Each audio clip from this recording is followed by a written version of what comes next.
Salam sejahtera kepada Cik Nasuha. Bagi tugasan berkumpulan, kumpulan kami akan membentangkan tajuk falsafah perkahwinan dari perspektif agama Islam dan agama Kristian Roman Katolik. Selamat petang dan salam sejahtera. Nama saya Audrey S. Anak Nyambang, nombor metrik 78910.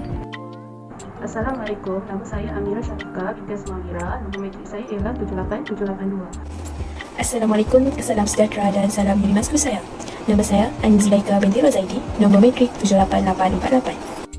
Assalamualaikum, salam sejahtera. Nama saya Aroma binti Muhammad Razi dan nama metrik 81028. Nama saya Emicha binti Ramzi, nombor metrik 78778.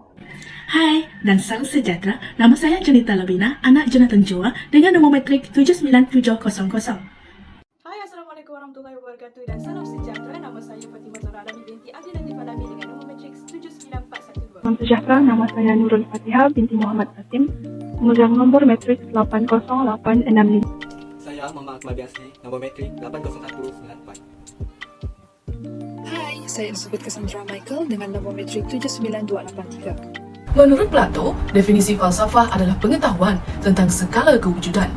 Seterusnya, definisi perkahwinan menurut agama Islam adalah satu ibadat dan perlembagaan yang mengandungi struktur undang-undang perkahwinan dan kekeluargaan yang lengkap di dalamnya. Manakala agama Kristian Roman Katolik mengatakan bahawa perkahwinan bukanlah sekadar cinta semata-mata, tetapi cinta perkahwinan yang menghasilkan nyawa, di mana anak merupakan bukti kepada cinta perkahwinan dan kasih sayang ibu bapa yang tidak dapat dipisahkan. Jelas bahawa agama Islam dan Kristian meletakkan definisi perkahwinan pada kedudukan yang sangat penting dalam ajaran masing-masing dan ianya merupakan satu yang amat digalakkan dalam kedua-dua agama tersebut. Okey, untuk pembentangan yang seterusnya saya serahkan kepada saudari Amira. Saya akan menerangkan tentang perkahwinan dalam Islam. Maksud perkahwinan dalam Islam dari segi bahasa ialah himpun ataupun penyatuan. Manakala dari segi istilah pula ialah ijab dan kabul dan penyatuan antara lelaki dan perempuan untuk menghalalkan hubungan persetubuhan. Selain itu, terdapat banyak hukum dalam Islam tentang perkahwinan, antaranya wajib, harus, sunat, makruh, haram. Terima kasih buat saudari Amira. Seterusnya, saya akan membentangkan tentang ada perkahwinan dalam agama Islam, iaitu bertunang. Meminang adalah menyatakan keinginan untuk berkahwin kepada seseorang perempuan. Beberapa jenis perempuan yang tidak boleh dinikah iaitu dilamar atau meminang. 1. Perempuan yang masih di dalam iddah rajia walaupun secara sendirian, ta'rif. Yang kedua, perempuan yang sudah menjadi tunangan orang lain. Baiklah, yang kedua, syarat-syarat pertunangan dalam Islam. 1. Berjumpa dengan wali atau mahram wanita. Wali wanita ialah salah seorang mahramnya, biasanya bapa, saudara lelaki atau bapa saudaranya yang berhampiran ayah atau ibunya, atau sesiapa sahaja yang dikaitkan dengan mahramnya. Wanita tidak dibenarkan berkahwin tanpa kebenaran walinya. Yang kedua, pertunangan perlulah dirahsiakan. Perbuatan menghebahkan pertunangan adalah dilarang sama sekali di dalam Islam. Membuat pengumuman umum tentang keadaan tersebut adalah dilarang sama sekali. Relevan, jika pasangan itu belum berkahwin dan pertunangan dihebahkan secara meluas, kedua-dua pihak akan mengalami malu mencemarkan maruah mereka, khususnya maruah wanita. Islam adalah akidah yang menjunjung tinggi martabat wanita. Yang ketiga, bertunang dengan wanita yang dibenarkan oleh syarak. Antara wanita yang tidak boleh dipinang mengikut syarak ialah wanita yang talak 1 dan 2 serta ada kemungkinan rujuk. Wanita yang kematian suami dan masih tidak habis iddah, iaitu sebanyak 3 kali suci. Wanita yang diceraikan dengan talak 3 dan masih tidak habis iddah. Seterusnya, saya serahkan pertanyaan ini kepada saudari Rawha. Terima kasih Adi Zulaika. Baiklah, saya akan membentangkan perkahwinan dengan individu yang berlainan agama. Perkahwinan campur tidak dilarang oleh Islam. Tidak menjadi isu untuk kedua-dua pasangan itu berkahwin asalkan mereka berdua beragama Islam. Apabila anda ingin berkahwin tetapi pasangan anda berbeza kepercayaan daripada anda, ianya dilarang. Seterusnya, wanita bukan Islam tidak dibenarkan berkahwin dengan lelaki Islam. Mereka tidak membenarkan wanita Islam berkahwin dengan lelaki bukan Islam dengan cara yang sama seperti mereka tidak membenarkan lelaki Islam berkahwin dengan wanita bukan Islam. Dan yang terakhir, kebaikan perkahwinan campur. Perkahwinan campur berpotensi untuk membantu dalam penyebaran Islam. Perkahwinan campur pula mempunyai kesukaran yang tersendiri. Sebagai permulaan, seorang pasangan mungkin tidak dapat menyesuaikan diri dengan norma agama dan budaya yang baru. Setiap isu yang memerlukan penyertaan ahli keluarga lain berpotensi mencetuskan konflik berasaskan kaum. Terima kasih Rauha. Terdapat 4 adat perkahwinan bagi agama Kristian Roman Katolik. Bagi yang pertama, perjanjian perkahwinan antara pasangan iaitu paderi akan menjadi saksi bagi kedua pasangan tersebut. Bagi yang kedua, upacara pemberkatan perkahwinan iaitu paderi akan memberkati perkahwinan bagi pasangan pengantin. Bagi yang ketiga, upacara pemberkatan cincin. Paderi akan memberkati cincin perkahwinan, lalu sesi menyarankan cincin di hadapan ramai orang.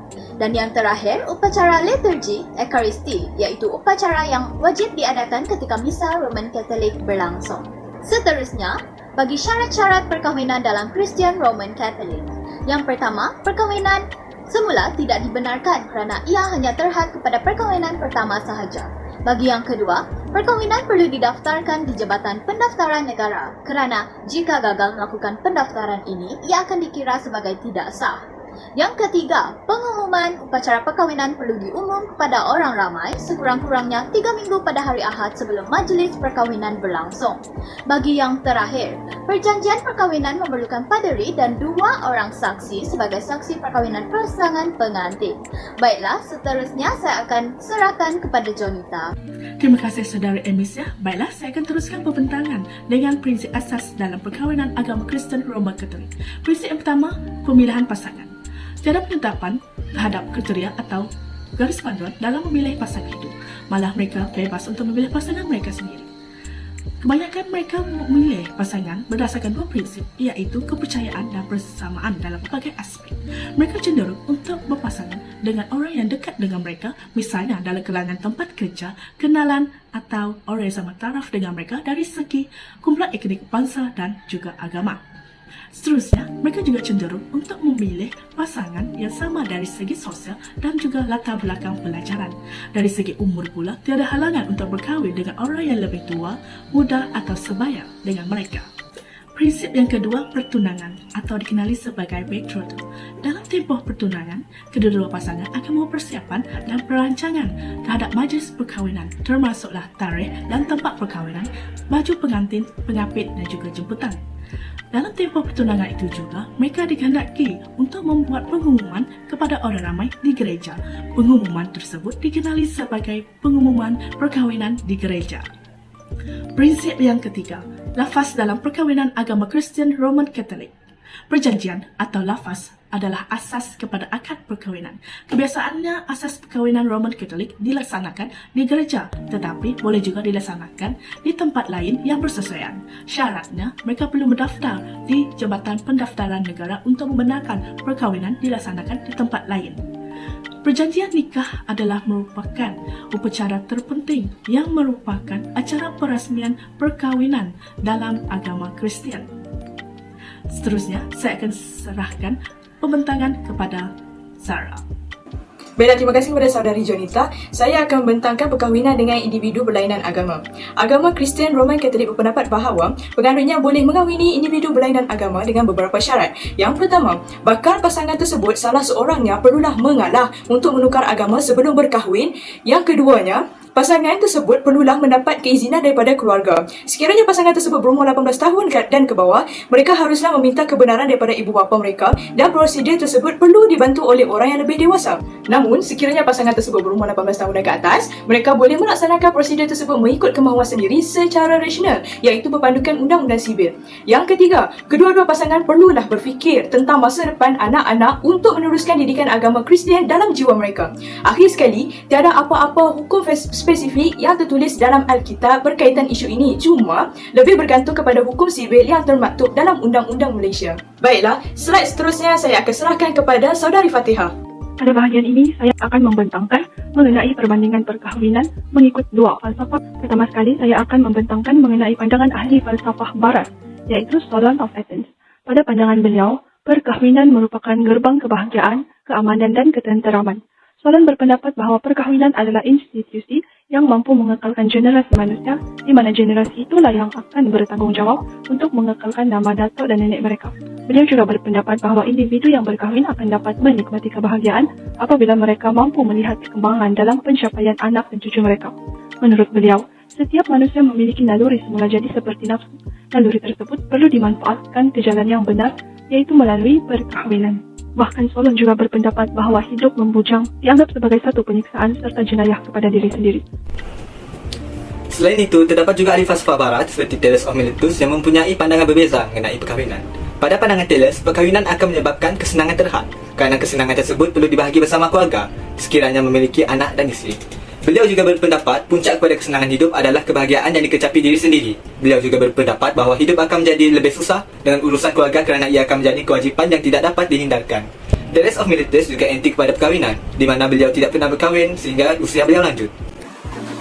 Baiklah, menuju ke bahagian terakhir pembintangan kami, saya ingin menyimpulkan bahawa kajian ini adalah berdasarkan perkahwinan dalam perspektif agama Islam dan agama Kristian Roman Katolik. Perkahwinan merupakan satu ibadat dan perlembagaan yang memenuhi struktur undang-undang perkahwinan dan kekeluargaan yang lengkap dalam perspektif agama Islam.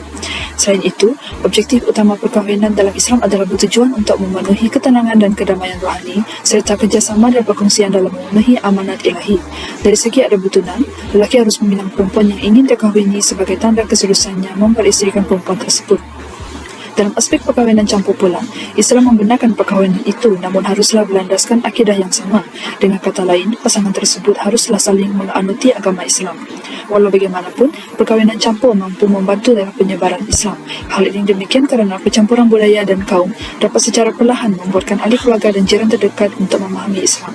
Manakala menurut agama Kristian Roman Katolik, perkahwinan bukan sekadar menghasilkan zuriat atau hanya cinta semata-mata, tetapi lahir daripada keinginan, kebebasan dan kebijaksanaan sebuah pasangan dalam menjayakan perkahwinan tersebut. Ada perkahwinan dalam Kristian Roman Katolik dimulakan dengan perjanjian perkahwinan antara pasangan dengan disaksikan oleh padari dan diteruskan dengan upacara pemberkatan perkahwinan dan liturgi Ekaristi. Dari segi syarat utama perkahwinan Kristian Roman Katolik, individu yang telah berkahwin tidak dibenarkan untuk berkahwin semula kerana terhad kepada perkahwinan pertama. Dalam aspek pemilihan pasangan pula, Kristian Roman Katolik tidak menetapkan sebarang kriteria, namun harus ada kesepakatan antara kedua-dua belah pihak pasangan. Dalam aspek pertunangan pula, pasangan itu harus membuat perancangan dan persiapan upacara perkahwinan dan tidak digalakkan melakukan hubungan intim selama belum mempunyai ikatan perkahwinan yang sah. Seterusnya, lafaz perjanjian dalam perkahwinan Kristian Roman Katolik akan dilafazkan oleh pasangan tersebut di hadapan padari. Akhir sekali, perspektif agama Kristian Roman Katolik mengenai perkahwinan individu berlainan agama pula adalah bersifat terbuka. Sesungguhnya, perkahwinan dalam perspektif Islam dan Kristian Roman Katolik menunjukkan perbezaan yang ketara meskipun mungkin terdapat sedikit persamaan dalam aspek-aspek tertentu. Namun demikian, perbezaan tersebut tidaklah menjadi tembok penghalang kepada kita untuk hidup bersama secara harmoni. Selagi terdapat kesefahaman antara kaum-kaum, kita akan dapat hidup dengan aman dan damai. Oleh hal yang demikian, masyarakat diseru agar mengekalkan sikap keterbukaan terhadap adat dan budaya kaum lain tanpa mengganggu kebebasan mereka untuk menganut agama dan menjalankan ibadah masing-masing demi kesejahteraan sejagat. Sekian sahaja daripada kumpulan kami. Terima kasih.